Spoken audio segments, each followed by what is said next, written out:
Have you ever tried to change a habit and somewhere along the way simply quit? Not because of lack of willpower, not because of laziness, but because somehow that initial energy faded away and you ended up right back where you started, only this time with an extra layer of guilt. If that has happened to you, know that it is not weakness, it is biology, and more than that, it is a sign that you are trying the wrong way. Science has already proven what most people refuse to accept. Highly disciplined people do not have more motivation than you. They do not wake up excited every day. They do not feel that inner fire burning on every cold morning. What they have is something completely different, and that is exactly what we are going to break down here. Stay with me until the end, because what you are about to discover might truly surprise you. There is a silent cycle that sabotages almost everyone's life. It begins with that spark of motivation. You get excited, make a plan, start strong. Then comes the action, intense in the first few days. Then routine hits, enthusiasm disappears, and the fall happens. Next comes the guilt, and finally, the restart, usually with even less energy than before. Have you been through this? Most people repeat this cycle for years, thinking the problem is a lack of willpower. But the brutal truth is something else. Your mind was literally programmed to avoid discomfort. It is not a character flaw. It is a survival system that evolved over thousands of years. The problem is that this system was not built for the modern world,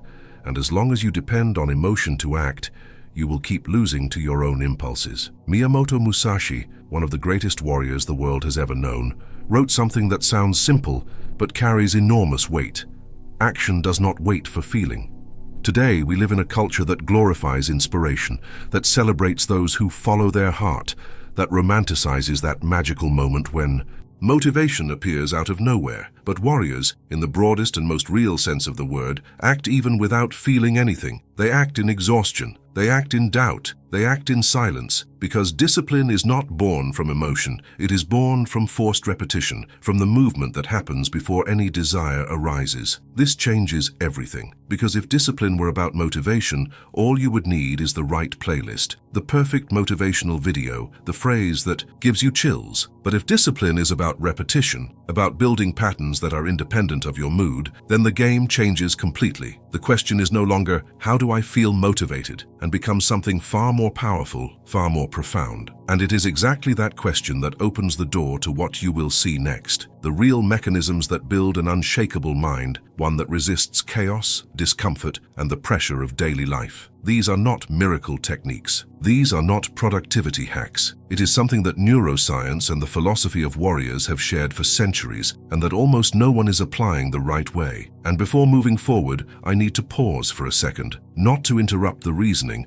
but because what comes next deserves your full presence. And presence begins with awareness, with recognizing where you are right now. So I ask you a direct question. Comment down below which impulse most steals your discipline today. It could be the phone you pick up without noticing, the food that appears when anxiety hits, the show that starts as just one episode and ends 3 hours later. Whatever it is, write it, because naming the enemy is the first real gesture of someone who decides to stop losing to it. And when you read someone else's comment describing exactly what you live in silence, something changes. You realize you are not alone in this cycle, and that getting out of it is more possible than it seems. If this content is making sense to you, the like right now is the signal that tells the algorithm this message deserves to reach more people, someone else who is stuck, not understanding why. Liking this video is, literally, an act of generosity towards someone you will never meet, but who will find this content at the exact moment they need it most. Do not underestimate that. And if you want to feel in practice what it means to act before feeling like it, click hype right now. Not when the video ends. Now. Because that small gesture, made without immediate motivation, is already real discipline training. The first unmotivated movement is always the most important. If you want to continue this journey, subscribe to the channel. Not out of obligation, but because content like this does not appear by chance. It appears when you consciously decide that you want to be found by it. Your participation here is what makes this channel grow and reach more people with this kind of message. It is not about numbers, it is about impact. Now, back to where we were, because the conversation is not over yet, and what comes next is where all of this truly starts to make sense. The invisible war that happens inside you. Your brain was not built for discipline. That is not an opinion. It is neuroscience. And understanding this completely changes the way you see every time you gave in to an impulse, every time you postponed what needed to be done, every time you chose comfort over the transformation you yourself said you wanted. Here is the hidden truth no one told you in school. Your brain has an absolute priority that has existed for thousands of years and that no Sunday night motivation can erase. It seeks immediate pleasure and energy conservation, always. That is how we were built. In primitive times, this system kept us alive, saving energy for when it was truly needed, seeking quick rewards to guarantee survival. The problem is that this same ancestral system is operating right now, in 2025, in a world where immediate reward is one tap away at all times. The phone you pick up without noticing, the short video that starts as a distraction and ends 40 minutes later, the food that appears when anxiety hits, the procrastination disguised as "I will start tomorrow with more energy." All of this activates the same mechanism, dopamine. And the great backstory here is that modern dopamine has been turbocharged. Apps were designed by entire teams of neuroscientists to trigger this circuit with a precision our ancestors never faced. You are not losing to your own weakness. You are losing to billions of dollars of behavioral engineering. So stop calling yourself lazy. You are not weak. You were trained, neurologically conditioned, to seek comfort all the time. Every notification, every infinite scroll, every easy reward has been reinforcing a pathway in your brain. And the brain works like this. It strengthens what is repeated. Every time you give in to an impulse, you are not just giving in at that moment. You are training weakness.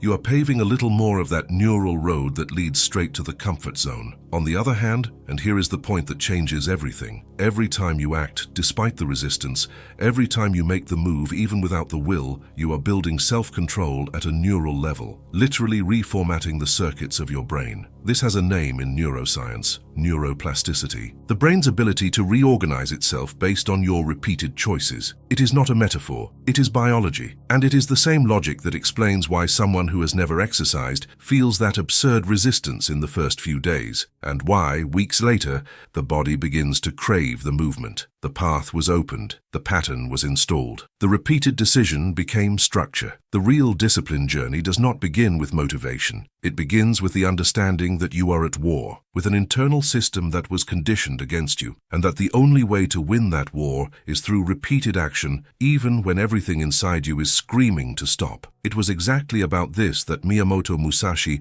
built an entire philosophy of life. Not about feeling, about doing. Not about waiting for the right moment, about acting in the moment that exists, which is always now. Now I want to go even deeper into this, because this is where the brutal philosophy of the samurai meets what modern science took centuries to prove. And speaking of acting in the moment that exists, this reminds me of something I want to share with you now, directly and without beating around the bush, because I think it fits perfectly within what we are building here. There is a material I prepared especially for those who have made it to this point in the video. It is no coincidence that you are still here, and this material was designed exactly for those who want to move beyond theory and put all of this into concrete practice. It is called The Path of Japanese Discipline, and what it does is simple to explain but profound in application. It takes everything that Japanese philosophy developed over centuries about discipline, focus, and consistency, and transforms that into a practical path for your real life today. The proposal is straightforward, transforming an ordinary mind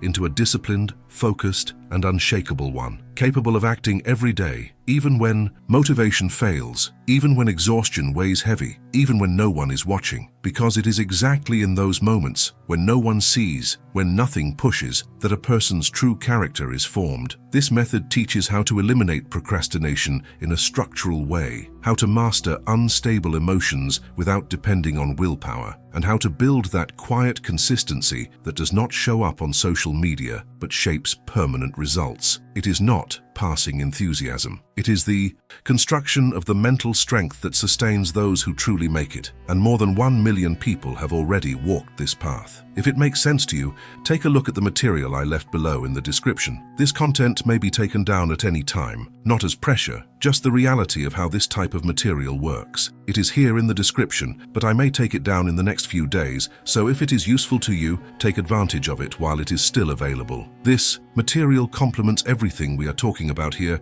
and can save you a lot of time in practice because it has already walked the path, organized what works, and eliminated the noise. Be part of this transformation too. The link is right down there, whenever you are ready. Now back to the thread of our conversation, because there is still much to be revealed about how this mindset applies to the daily life of those who have decided to stop depending on emotion to act, the warrior's code. That modernity forgot Miyamoto Musashi won more than 60 duels throughout his life. 60, without losing once. And when people try to explain this, the conversation always goes to the same place: talent, skill, technique. But those who have truly studied this man's journey know the answer lies somewhere else entirely. It lies in the way he related to discomfort, not as an obstacle to be avoided, as a tool to be used. Musashi did not trust motivation. This is not an interpretation. It is written, it is documented in the philosophy he left to the world. He understood in a visceral way that depending on an emotional state to act is to build your life on sand. On good days, you advance. On difficult days, you stop. And those who stop frequently never get anywhere meaningful. The revelation he carried was different. The body must obey before the mind begins to negotiate. Think about that for a second. Before the mind begins to negotiate, because that is exactly where most people lose, not in the action itself, but in the seconds before it. In that space where the mind opens an internal court and begins to judge whether it is worth it, whether the moment is right, whether you are willing, whether tomorrow would not be better. Musashi closed that court, not through repression, through decision. A decision made once that did not need to be revisited every morning. And here is the difference that separates an ordinary mindset from an extreme one in the noblest sense of the word. The ordinary person acts when inspired, when the environment cooperates, when the mood is favorable, when everything seems to align. The person with a warrior mindset acts because they decided to, period. Not because they feel like it, not because they want to, because they decided, and a decision, when it is real, does not depend on daily revision. Musashi went even further. He trained in uncomfortable conditions on purpose. Cold, rain, deprivation, exhaustion. These were not accidents of the journey. They were part of the method, because he believed, with a conviction that few people today can even imagine, that excessive comfort weakens the spirit, not the body, the spirit. The part of you that decides when the body wants to stop. The part that sustains the identity you have built for yourself in the moments when no one is watching. And that is one of the most powerful underlying truths of this entire philosophy. Discipline is not what you do when things are going well. It is what you maintain when things are going badly. Anyone can act when everything is favorable. The real impact in your life, in your results, in the person you are becoming, comes from what happens when resistance appears and you act anyway. The phrase Musashi could have said, and that sums all of this up with surgical precision. Discipline begins when the internal negotiation ends, not when you convince yourself, not when you find enough arguments, when you simply stop arguing with yourself and make the move. This is the transformation that does not show up in a single day. It shows up in weeks, in months, in a journey built in silence, in a repeated decision that shapes who you are before you even realize it. Now I want to go even deeper into this, because understanding the philosophy is the first step. But there is a very specific mechanism that transforms this thinking into real, applicable behavior that works within modern life, with all of its speed and distraction. The trap that keeps you waiting forever. There is a very well-disguised lie that most people carry as if it were absolute truth. It sounds reasonable, it even sounds smart, and that is exactly why it is so dangerous. The lie is this: when I am ready, when I feel like it, when the right moment comes, I will start. It seems sensible, it even seems responsible, but it is a trap. And it is a trap because the right moment never comes on its own. The desire does not appear before the action. It appears during it or after. Waiting to feel motivated to start is like waiting for fire before placing the wood. The order is reversed, and as long as you maintain this order, you will keep waiting in a place that will never take you anywhere. Modern psychology has reached a conclusion that Miyamoto Musashi was already operating on in practice centuries ago. Action comes before motivation, not after. This is not motivational philosophy. It is a documented mechanism of how the brain works. When you act, the brain interprets that behavior as evidence of who you are. And that is where something extraordinary happens. Your identity begins to be rewritten, not by your intentions, but by your repeated actions. Think of it this way. You do not become a disciplined person by thinking about discipline. You do not become consistent by making promises to yourself every Monday. You become disciplined by accumulating evidence of action. Every time you make the move, even small, even imperfect, even without desire, you deposit evidence into the internal bank of your identity. And the brain, which is extremely rational in this sense, begins to update the image it has of you based on this evidence, not on your intentions, on your actions. That is why real transformation rarely feels dramatic from the inside. It does not come with fanfare. It installs itself in silence, one movement at a time, until one day you look back and realize that the person you were 6 months ago was making completely different decisions than the ones you make today. That is the real impact of forced action, not the perfection of each gesture, but the accumulation that reformats who you are. And here is the technique that concretely changes the game, what I call the rule of inevitable execution. The principle is simple, but the application requires a mindset shift that goes against everything you were conditioned to do. The rule is, you do not decide if you are going to do it. You decide when you are going to do it. It seems subtle, it is not. When you put the if in the equation, you open space for negotiation. The brain comes in with its arguments, the emotions vote against it, and the impulse wins once again. When you remove the if and only define the when, execution becomes inevitable. It stops being an emotional choice and becomes a structural commitment. Your mind respects evidence, not promises. It does not move by the intensity of what you feel on a Sunday night full of determination. It moves by the pattern of what you do on a Tuesday morning when you are tired, without inspiration, and with 1,000 other things competing for your attention. It is in that moment, ordinary, invisible, without applause, that the real journey happens. The behind the scenes of discipline is always like this, silent, repetitive, and devoid of glamour. But it is what builds the internal structure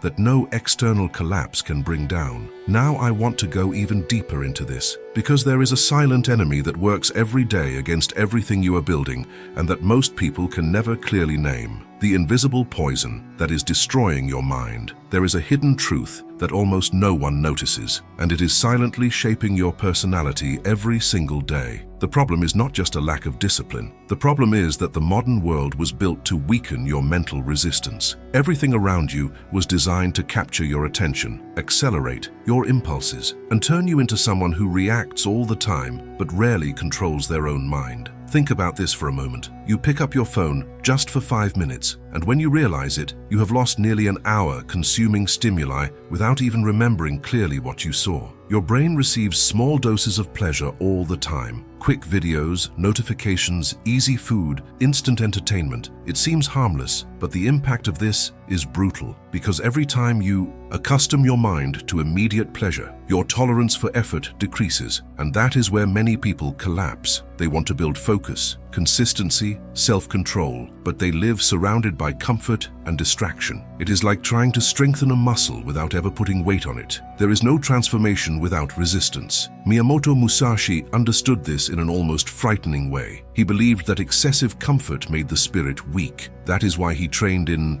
extreme situations, faced discomfort on purpose, and developed a mindset capable of remaining firm even in chaos. While most people fled from pain, he used pain as a tool for evolution. And perhaps that is the greatest difference between an ordinary mind and a disciplined one. An ordinary mind asks, how can I avoid effort? A trained mind asks, what is this effort building inside me? Now pay close attention, because this part can completely change the way you make decisions from this point forward. A brain addicted to comfort panics in the face of any difficulty. That is why simple tasks feel so heavy today. Reading a few pages already feels tiring. Staying away from your phone for a few minutes creates anxiety. Finishing something without distraction has become an absurd challenge. The modern mind is strong at consuming and weak at enduring. And the most dangerous part is that this happens gradually. Without realizing it, you train impulsiveness every day. Your brain learns that any discomfort must be avoided immediately. Any boredom must be filled. Any difficulty must be interrupted. But discipline is born exactly at the point where comfort ends. That is why small daily challenges have such a profound impact. A cold shower, getting up without hitting snooze, training even when tired, studying without opening another tab, finishing a task even without the desire to. It sounds simple, but each of these actions sends a powerful message to the brain. I control my impulses, not the other way around. And gradually something begins to change. Your mind stops negotiating all the time. You begin to develop presence, resilience, and clarity. Discomfort stops feeling like a threat and begins to feel like a natural part of the journey. Because the truth is this, you do not train discipline on easy days. It is in moments of resistance that your identity is shaped. And there is a level above this, a stage where acting stops being a constant struggle because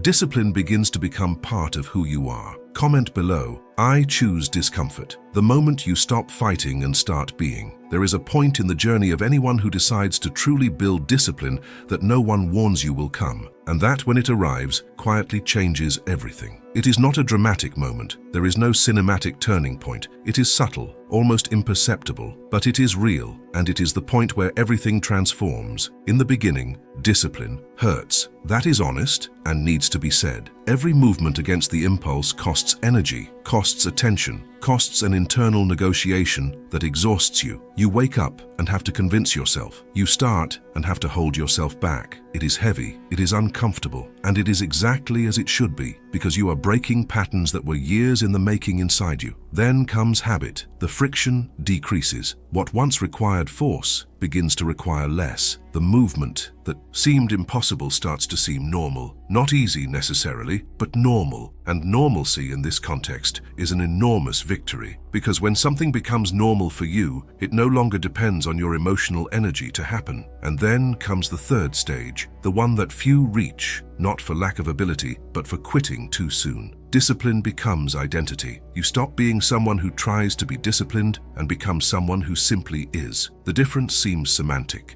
Practice, it is an abyss. Because identity does not need motivation. Identity only needs coherence. Miyamoto Musashi called this process forging the spirit. It was not poetic metaphor. It was technical description.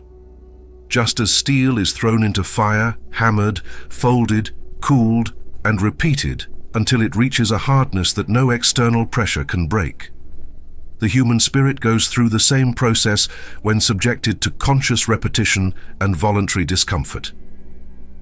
Neuroplasticity confirms what Musashi already knew. Repetition shapes personality. What you do with consistency, you become with permanence. Now pay close attention, because this part can change the way you see all of this. The final goal is not to do difficult things. It is not to accumulate achievements or prove something to anyone. The goal is to become someone who does what needs to be done, always, regardless of mood, weather, or circumstance. That is the revelation that transforms discipline from a burden into a foundation. And every time you overcome an impulse, every time the phone stays in your pocket, the workout happens even in exhaustion, the task is done before comfort, a new version of you is born. This is not an exaggeration. It is neurology. It is philosophy. It is the hidden truth behind all lasting transformation. So the question that remains is the most practical of all. How do you begin this today in a simple way, without depending on a grand plan or an emotional turning point that may never come? The 5 movements of those who never depend on motivation again. The question that remains after all of this is not, did you understand? Because understanding is the easy part. The real question is, what are you going to do with this now? And that is exactly where most people stumble. They absorb the content, feel that internal impact, close the video, and go back to the same pattern as always. Not out of malice, not out of weakness, but because understanding without structure dissolves within the first hours of the next day. So I will be direct. There is a protocol. It is not complex. It does not require special equipment. It does not depend on a perfect condition that will never come. These are 5 movements, simple in form, profound in application, that translate everything we built here into something you can start today. not tomorrow, today. The first movement is to stop negotiating with yourself. This is the foundation of everything. As long as there is an internal court that judges whether it is worth acting, emotion will always win because it is louder, more immediate, and more convincing in the short term. The decision needs to be made once, with clarity, and not revisited every morning. Musashi did not wake up deciding whether he was going to train. He had already decided. The day merely confirmed what was already defined. The second movement is to act before feeling like it. You already know the mechanism. Emotion follows action, not the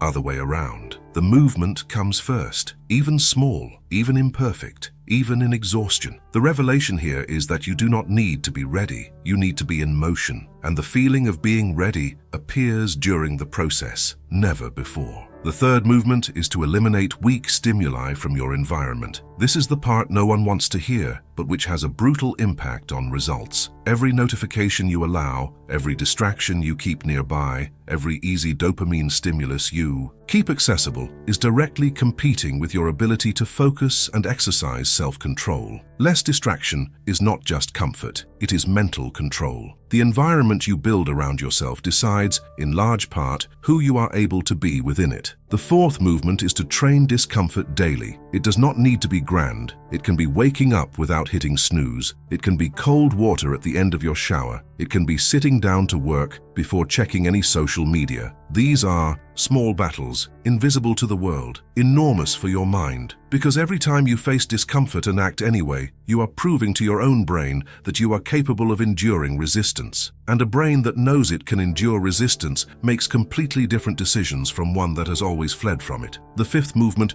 is to repeat until it becomes identity. Discipline is not a state you reach. It is a conditioning you install. And conditioning requires repetition, not perfection. You will fail. There will be bad days. You will give in to some impulse you should not have. That does not undo what was built. What undoes it is stopping. Continuing, even after failure, is what separates those who transform from those who merely try. Now pay close attention, because this part can change the way you see all of this. The human mind can be trained like a sword. This is not romantic metaphor. It is the hidden truth behind every journey of real transformation. A sword without forging is just metal. A mind without discipline is just wasted potential. And just as the most resistant steel passes through the most intense fire, the strongest version of you is on the other side of the discomfort you are still avoiding. Either you control your impulses or they control your life. There is no middle ground. There is no neutral zone. Every decision you make is moving you in one direction or the other,